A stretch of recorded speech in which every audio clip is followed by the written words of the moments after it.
it's home. But, you know, I could live anywhere in the world, but I choose to live here. And, right. you know, Stillwater's home.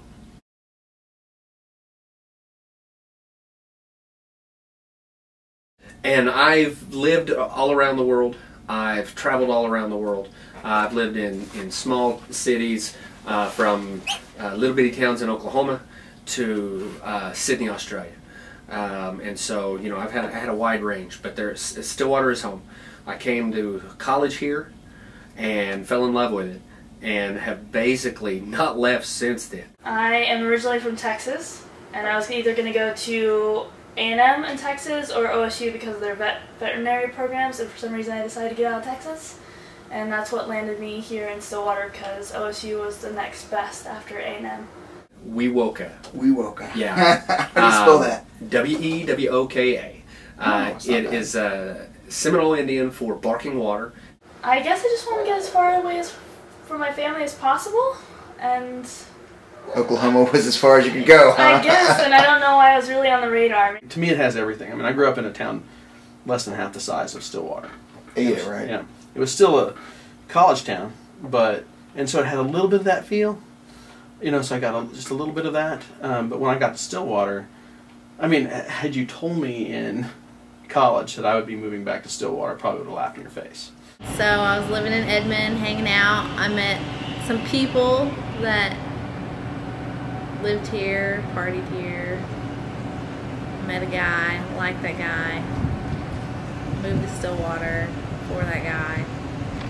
And oh, there's a school here, so I signed up to go to school here.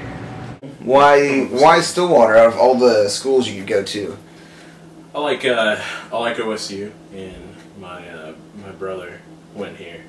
So whenever I came up here, he was my roommate. What was it about Oklahoma that drew you here? OSU. It was literally coming to the university. I'm really lucky. I visited 19 of your 50 states, and I love them all.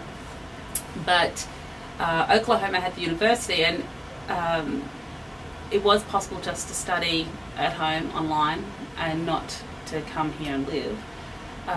But I had done some work with the department here as a guest speaker and also guest instructor, both online and face-to-face. And every time I came, I loved it. It was really friendly and just felt right, would be probably the best phrase to put it. I call it my bubble, because it's not your typical Oklahoma either. It's a small population, but it's a highly educated population, and that makes for some interesting conversations and discussions and events.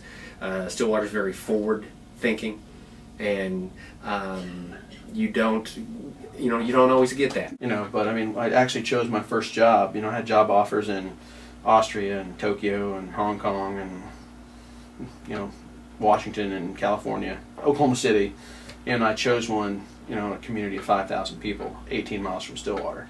My lowest paying job offer too. So, you know, why?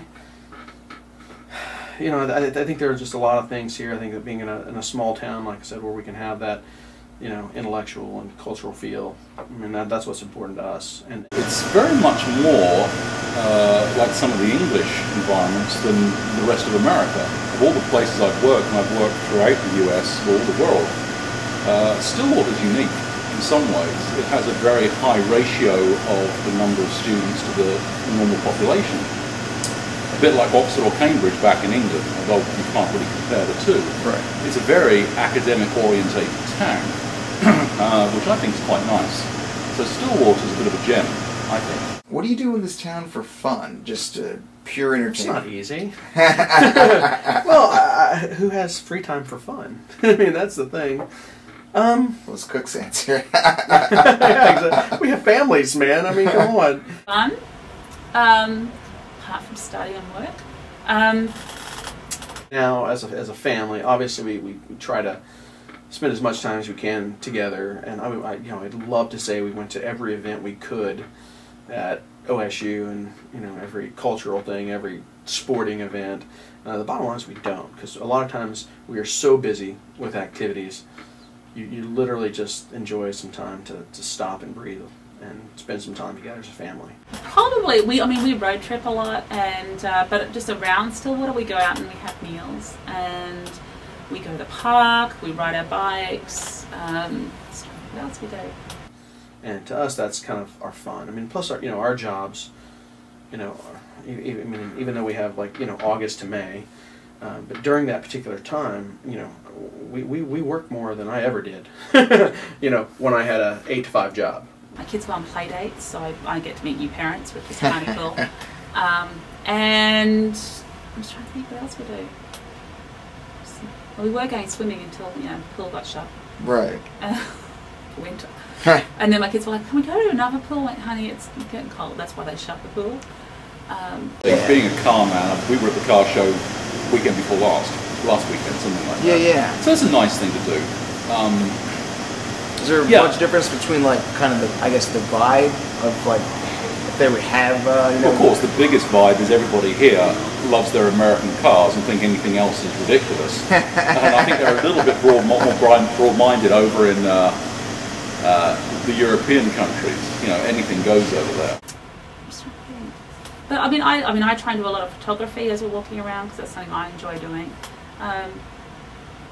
Ride bikes, just all those things that we normally do at home, really, but we do them here. There's drinking. Oh, I get drunk. I play some pool. That's kind of the extent. I mean, there's a movie theater and then there's bowling, but that's about it. Around Stillwater are solo activities because I don't like to go to the bars and to the club. I guess we don't have a club, the Tumbleweed. But there's not much else besides that. I'm not a big country guy, so two-stepping isn't exactly my forte. Right. That's pretty much all the dancing you have on the strip. Well, I mean, we got the strip, so anyone who's 21 and older, of course, no one underage goes to the bar. I watch movies. Watch movies. Yeah, I mean, typically, I guess if you asked somebody else, the more generic answer would be go out and drink. But that's not typically what I do all the time. I pick up the drunk people. So I have a part in that, but not as big as everyone else. Movies, disc golf, school. That's fun. You can play disc golf, bowling. Oh, there is a mini golf course. And different events hosted on campus, I think, is where the activity and the fun lies. Otherwise, Stillwater, not much to do. You have to create your own things. So I'd rather have people over to have board game night or go out for coffee and chat. It can be fun if you go tailgating and you have friends that like to do things other than drink at the bars, but it's just kind of, there's not much to do. For fun, I mean, we do what everybody else does. I mean, we like to go to the movies. We go out to eat. We're blessed with a lot of fine places to go out to eat. Oh God, your food is great. I have to stop myself from eating your food. It's bad. But your food is so cheap here. It's ridiculously cheap. And Really? It's so convenient. So how much would like a burger cost in Australia? I don't know. I don't eat burgers. You don't eat It's burgers? a wrong one to ask. We love good food, but there's a limited amount of that in Stillwater, which is, I think, a real pity. One of Stillwater's biggest downfalls, I think, is the quality of the restaurants. I mean, great if you want a burger, but Right. every restaurant is very, very similar, and it's difficult to get, some really nice food or whatever. I'm going to be buying up these bangers. Yeah. So a lot of things are a lot cheaper. Like it floors me that I quite often, I'm getting better at it now, but I can get a because we're in metric and you guys are in imperial. So Yeah. what's the biggest soda you can get at a gas station? It's like 44 ounces or something like that, isn't it? Yeah, that's huge, but yeah, something like that. Yeah, that's the biggest one. I think Okay, so. I can still get that for under $2. That just floors me.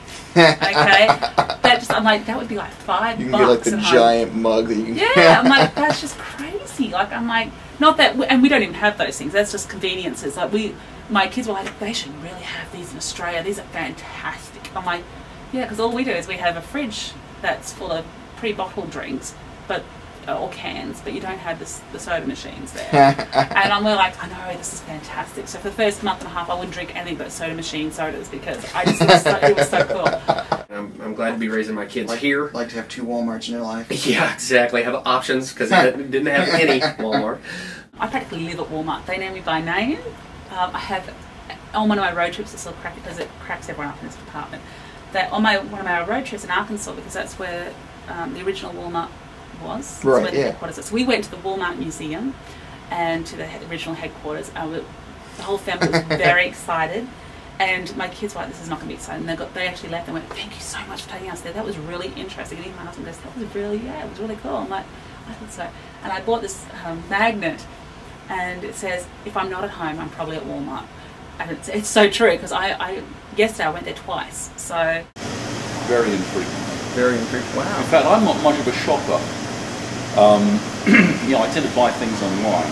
But a lot of the things I get tend to be way more specialised.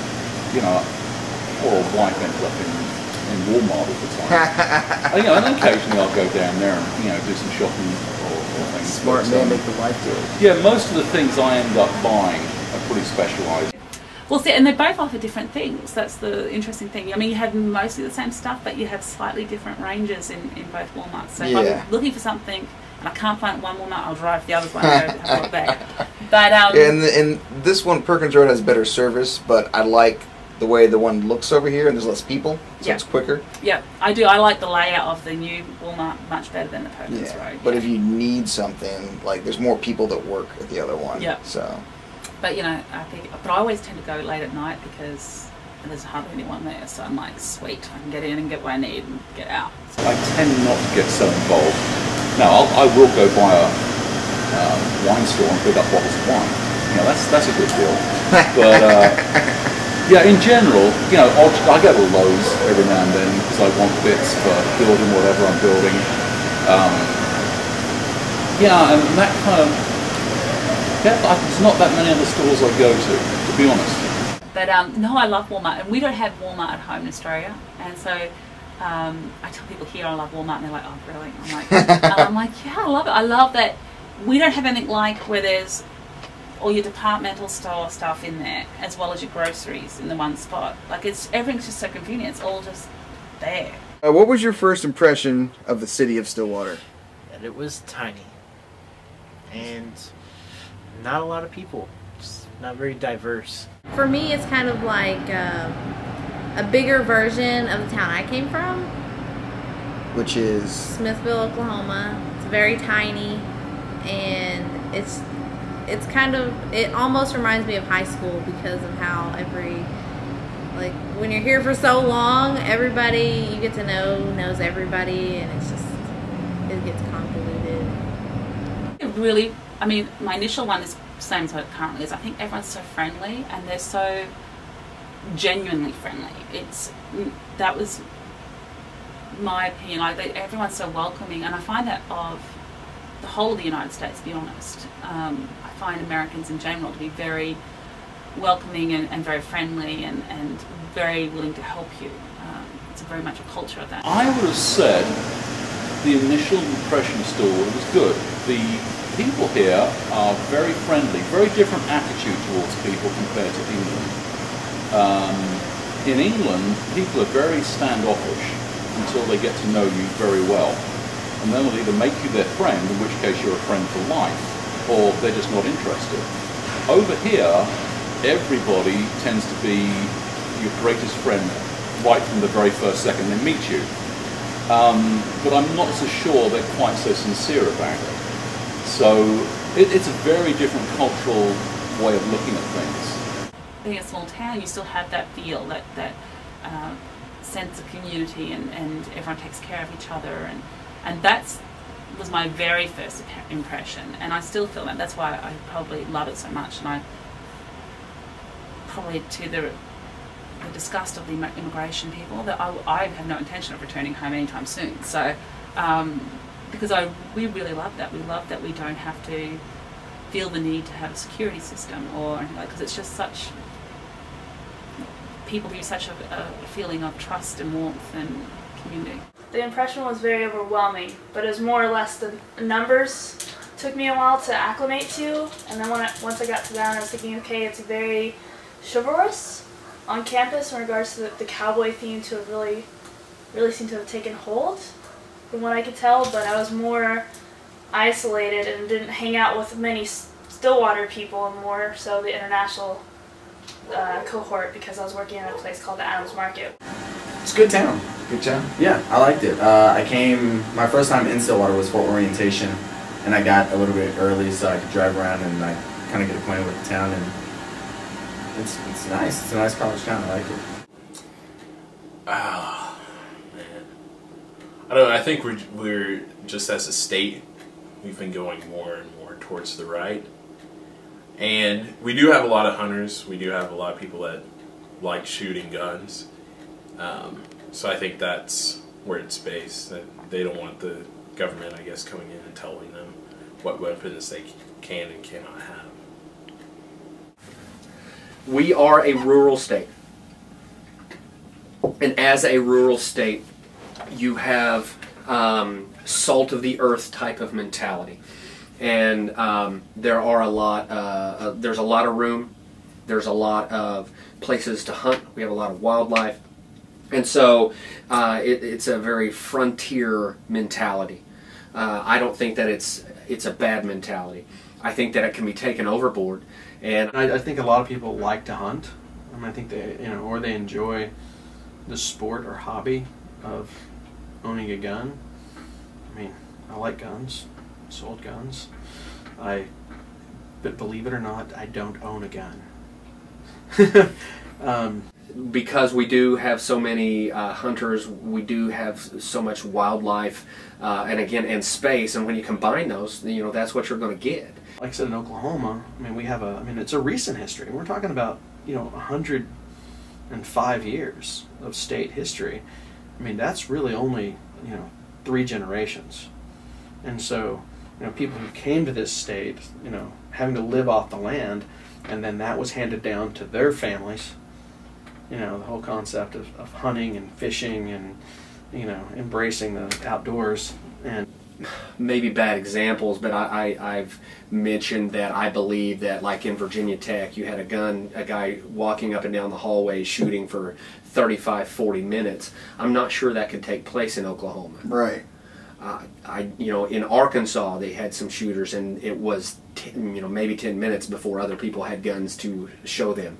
I'm not, here we have it's a frontier mentality that you defend your own, that you fight for what you think is right, and because we do have hunters, obviously that mixes with guns, and you have somebody walking up and down the hallway shooting. People would run up to their truck and get their piece and take care of it. No. I think a lot of I think a lot of it, they come by naturally. It's just natural for it to be more gun oriented, to where it's part of the culture.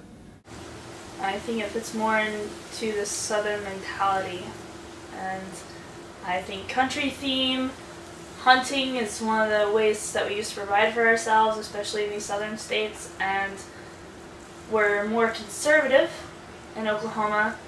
Therefore, if somebody were trying to say, hey, you can't have a gun, it would be considered socialism, and anything like that would really trigger something in the Oklahomans' minds to where this is my right, let me have a gun. I should be able to walk around with it on campus. I believe that was actually a debate a couple of years ago to where the open gun law, whatever it is called or what they wanted to name it, would allow students to carry weapons on campus. And I disagree with that, and I'm coming from probably one country that would easily fit into the same category of Oklahoma as being in Texas.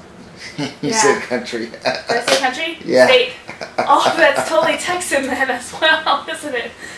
Just have the right to their guns. And I feel like, I don't even think they know what the Constitution is, but they have rights to bear arms. I feel like that's most people. Like, they don't know their rights, but they know they have the right to something. They're gonna definitely take full advantage of that.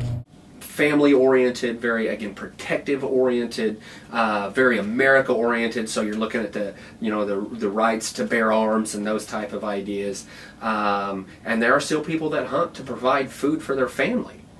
You know, you live in New York City, as far as you know, food comes from the grocery store. You don't know that meat used to be an actual animal. Guns are just a big deal.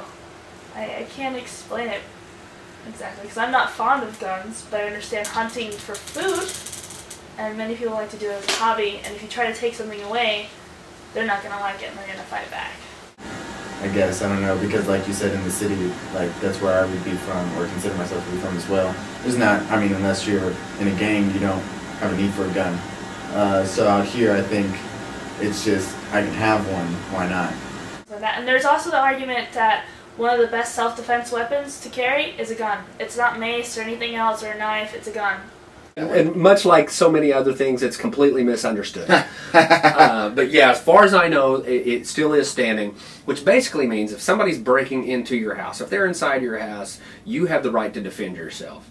All right? Now, that doesn't mean I can unload my entire clip on you. All right? You have the right to defend yourself. Like if you're coming through, you break into here, I shoot you.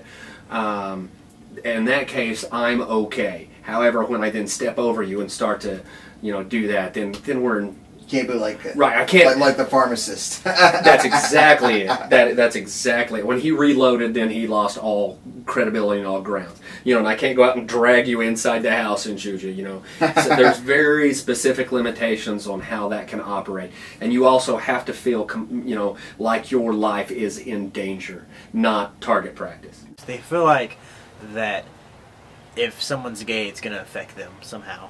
I don't know why, but they do. They're too worried about themselves and how that's going to look upon their community or whatnot. I don't know. Like, if I could answer that question, I'd be a millionaire. That's just exactly what we're talking about. It's lack of knowledge. It's ignorance. It's lack of what really is. They feel threatened by something they don't understand. And so, you know, and that's not just gay marriage, it's all kinds of things. And Oklahoma is a third world country, all right? It's high religious fundamentalism, low education, and it's a rural agricultural state. Did I just describe Oklahoma, or did I describe India? We do live in the Bible Belt, and it says in the Bible that they're not supposed to do that. And a large portion of our population is Christian, so... Oklahoma is a red state, so I would think that gay marriage is more of a blue thing, right? So just, you know, being exposed to something that they're not used to, they didn't grow up with it, you know, whereas in California, you don't grow up with gays, you know, you're not like raised in the same house with them or anything, but there's, I don't know, I guess there's more freedom to be open about it, so you're exposed to it at an early age. When you look at things logically, and some of my political viewpoints will come across very clearly here, is first off, you can blame heterosexual people because they're the ones having all the gay babies. All right, so the idea that, you know, homosexual people will raise more homosexuals, completely false, because they, and generally you have to be born from two heterosexual people engaging in some kind of copulation. If it was my class, and like, say if I was in high school and somebody was gay, turned out to be gay, they wouldn't, especially if it was a guy, they probably wouldn't have any friends. I would imagine they would get beat up. Like, you know, they'd probably get made fun of all the time and slurred and all kinds of stuff. They're not gonna get hung though? No. They might get run out of town. Whereas, you know, someone growing up in Oklahoma and then going to San Francisco, or, you know, one of those, you know, stereotypical gay places, it's like, whoa, not okay. And so in Oklahoma, I guess they just kind of, I guess, try to keep that out and keep it the same. And because you have a low education and high religious fundamentalism, those go hand in hand. People don't read these religious works for themselves. They're just taught from people who have a very particular agenda to go by, and so that's all they know, so that's all they believe. Stillwater is again, it's part of the bubble. All right, that's part. This is part of the bubble where there are more openly gay people, and it's not as big a deal publicly. But there are still a lot of grumblings privately amongst people about the issue, but because of the bubble, because it's not your typical Oklahoma, you can be more open. You can do those things. I could once again step into that Southern mentality and how that's just, we're in the Bible Belt. Okay, and also from the Leviticus, where that verse, the particular verse, comes from, it's followed rapidly by, if you catch your daughter, engaging in premarital sex, you are allowed to stone her, and that you are allowed to keep slaves as long as they're not from a neighboring country, and so it's picking and choosing. Right. Which that's human nature. You pick what you want to agree with, and you don't the others. And that seems to be the main reason. People can't step outside of that thought process to examine that we're causing the same types of civil rights issues that we did from African Americans, or we're doing with Mexicans now, in regards to not allowing two people who love each other to do as they please because they fear that they may be smited, or it's going to lead to whatever it's called when you have sex with animals, and random crazy stuff like that, because they're very fixed in the Bible. You look at heterosexual marriages. We're at about a 50% divorce rate. Yeah. And so obviously heterosexuals are having serious issues with marriage. So why should we not allow this other population who maybe they haven't figured out? The Bible seems to be the main reason why gay marriage is not accepted. All these negative connotations placed upon it, and so again, they'll raise more gay babies, and they're hop from partner to partner, so they'll high divorce rate. We already have those issues within the heterosexual population. So, logically, it doesn't make a lot of sense. Right. Plus, my theory is, I'm fairly certain that evidence shows that married couples end up paying more in taxes. All right? So let's look at it as a fundraiser. It doesn't matter what someone else wants to do with their life. If they want to marry another man, or a woman wants to marry a woman, what does it matter? It doesn't hurt you at all. Your kids aren't going to be affected by it because it's not stigmatized to them. They don't realize it's weird. It's only weird to them when you make it weird to them. So, all the arguments they have against it are just silly. I do like poking the bear because I have a lot of students that are, again, they're fresh out of high school, and that's all they've ever known is that them gays are bad, and they're going to cause the downfall of our society.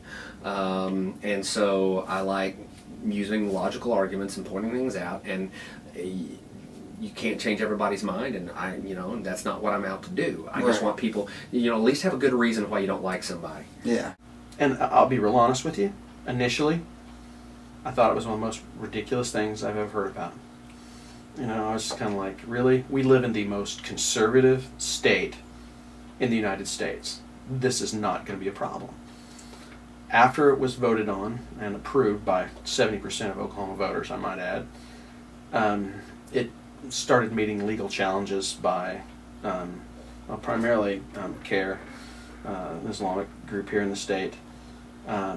Immediately filed an injunction against it, took it to court. It's ridiculous.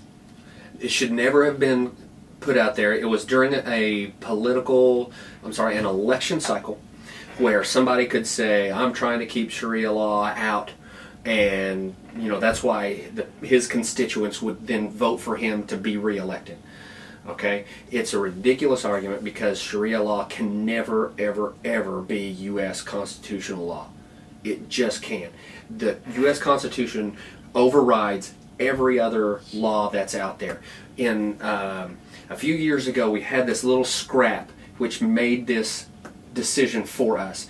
A little scrap in the United States called the Civil War, which was states' rights versus national rights. If you look at it as slavery only, you're very simplistic, and that's not what it's about. It was about the rights of states versus the rights of the federal government. Slavery was a part of that, okay? Because the states, the Confederate States, were saying we have the right to hold slaves, and the federal government up here said, no, you don't. So it was a part of it, but it's basically states' rights versus federal rights. Federal rights won. The U.S. Constitution, those laws supersede any laws. All right? And within those laws, within those organizations, within the wordings, there is this idea of separation of church and state. Sharia is obviously a religious system of laws that so many, not all, but parts of it go against other parts of U.S. law. So not only is it a religious law, which we can't have, it is also subcomponents of it go directly against our other laws, and therefore they can't have either. Their big deal coming up to it is that Sharia didn't matter, that they're always going to live under the rules of the laws that are in the state and the country in which they live. And so if that's the case, then it really shouldn't matter. I mean, as ridiculous it was to put it into effect, the fact that it is in effect really shouldn't have mattered anyway. I mean, it shouldn't have mattered one way or the other. And I mean, so again, I kind of resort back to my first thing, and again, I've talked about this a lot. And I don't know, probably because people don't understand, like, okay, Fox News, a lot of people around here watch Fox News, and all they ever say is like, oh, terrorists, Muslims are terrorists, they're bad, blah, blah, blah, So I think that people just aren't educated enough in that kind of culture to separate the difference between an extremist. Not really racist, I guess culturalist. Just completely against the culture of Islam, which Islam's not culture, but it's kind of its own little culture within the religion.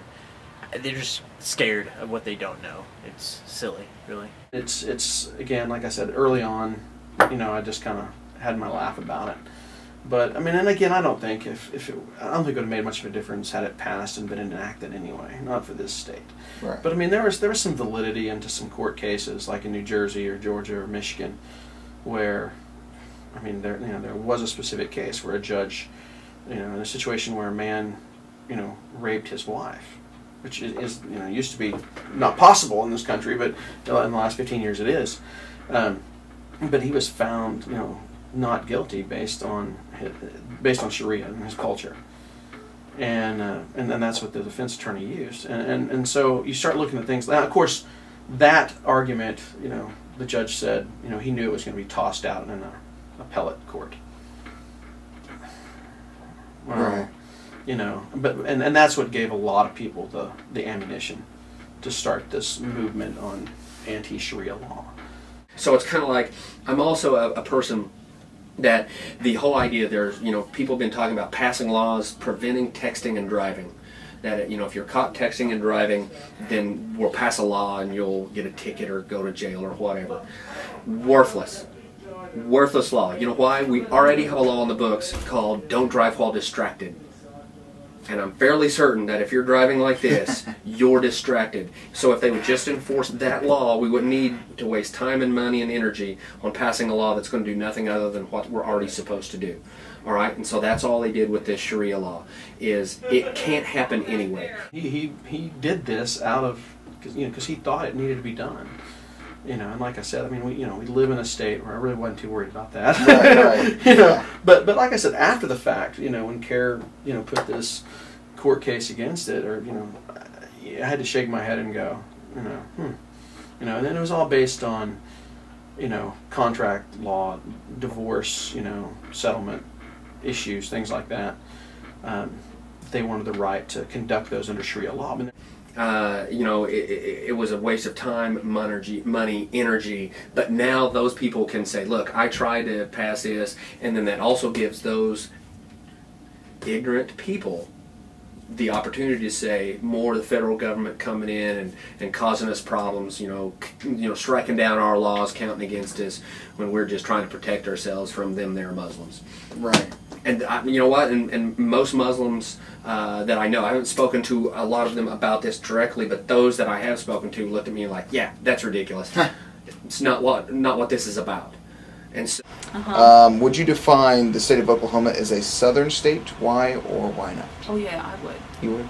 A southern state, as you said? Yeah, like culturally, not geographically.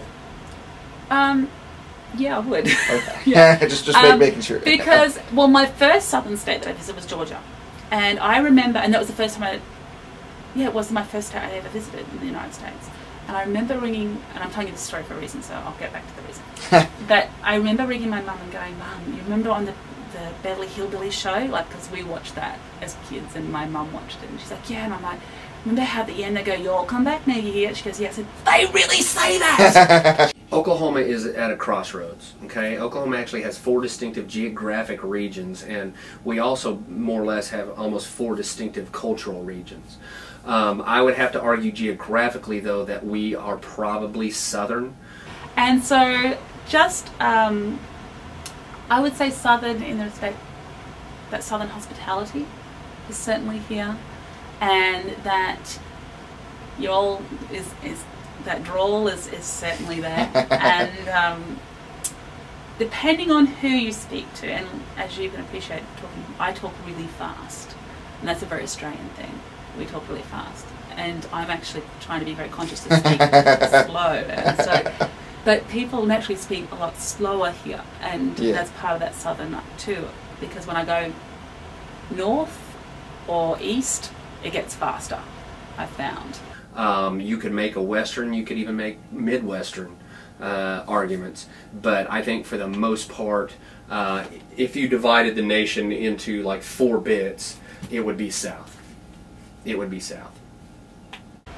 Yes, it does. Yeah, so the West, depending on where in the West, it's kind of similar, you know, very similar. Yeah, so, but yeah, certainly that southern drawl, the slow talking, and I think to some degree that communal feeling that I was talking about earlier is part of that southern culture, in my opinion. But yeah, no, I would, because, and I'm finding I'm picking up little sayings like it's nice out, and rather than it's nice outside. It's nice, like you breathe things, so it's kind of, it's kind of interesting, But you're matching the media perspective of Southern America, put it that way, of what's portrayed, yes. And you see, you're not asking the right person. I having worked all across the US, I get to meet people, but you see the surface rather than the people themselves. Right.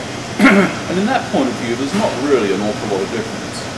I don't know. It would be very difficult for me to tell how the people here consider themselves, or what they consider themselves, or as a consequence, how I perceive them. Right.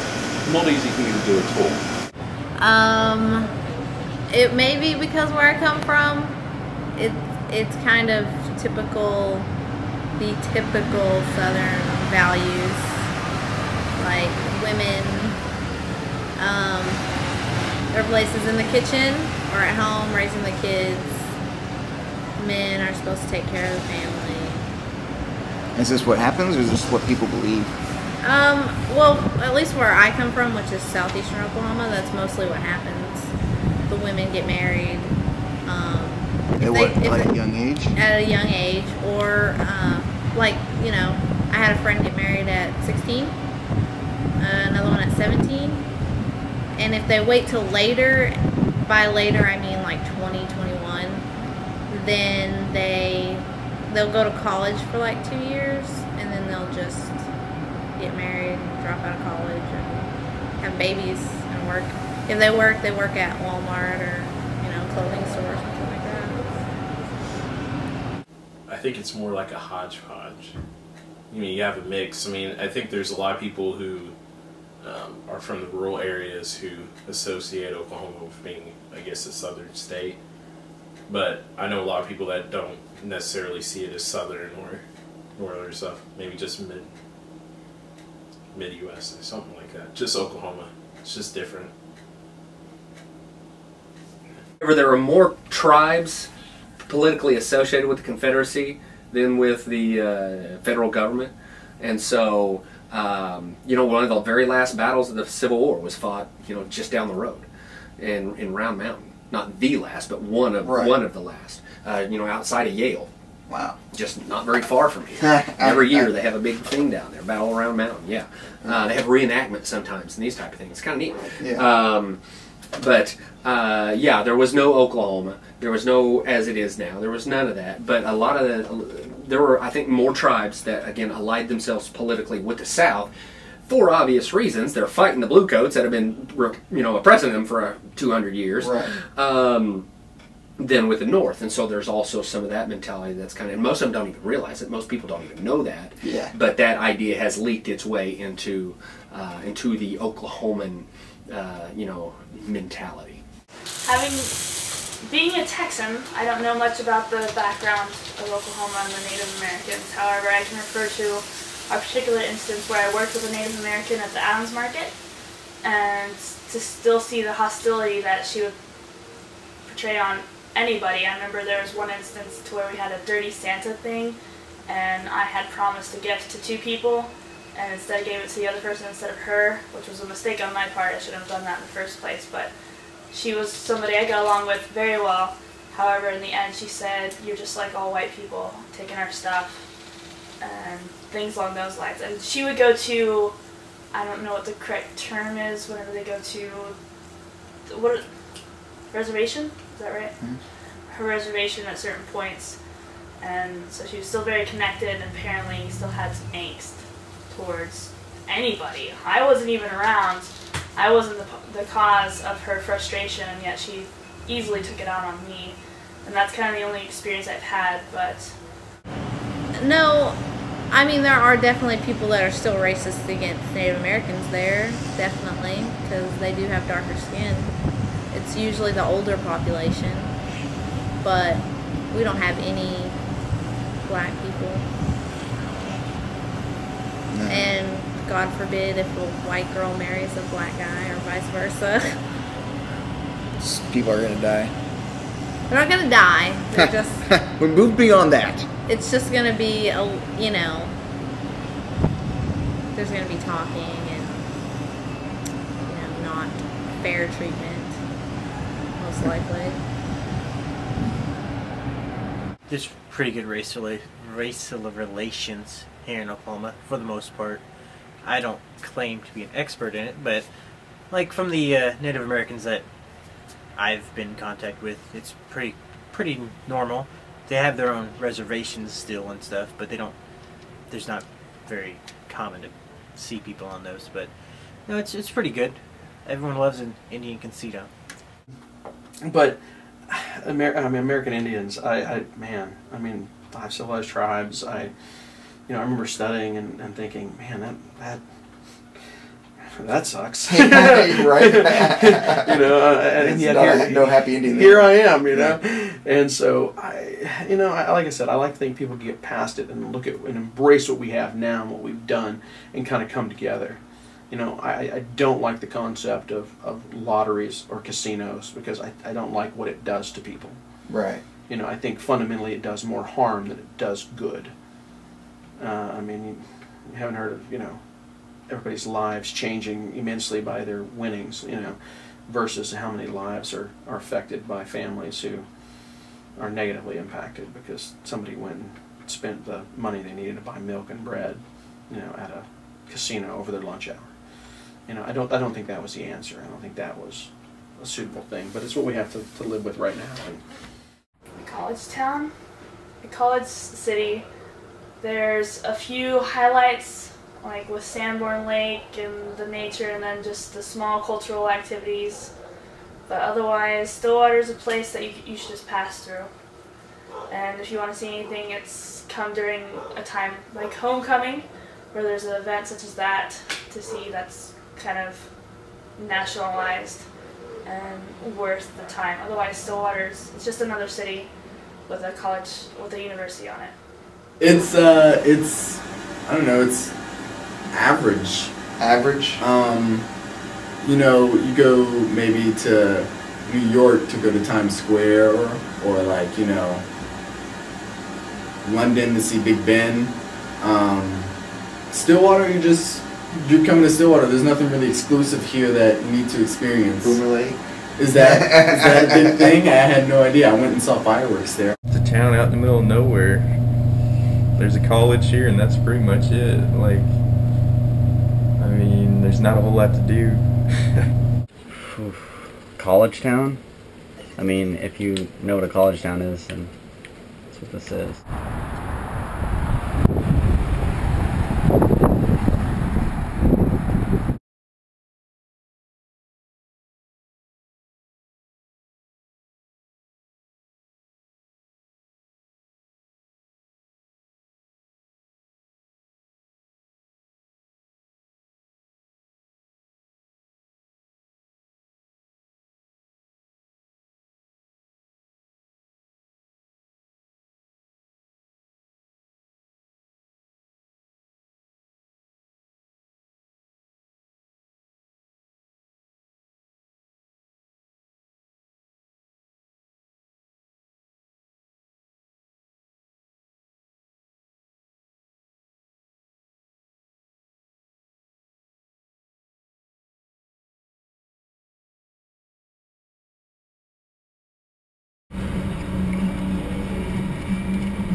You go to the Carmike quite often, the theater in town? How do you feel about, what are your feelings on the Carmike? Not positive, not good at all. It's like, in California you have the movie theater, and then after it gets its movie theater run, you know, it gets its second run in like the $3 movie theater, and then it's like a $1 movie theater, and then it's the Carmike. I mean, we don't have Carmikes in California, but that's where I would put the Carmike. Below the dollar theater. Yeah. Yeah, but I'm seeing, you know, the first run of movies there. Right. Well, I have no problem driving down to, you know, Quail Springs or the AMC in Tulsa.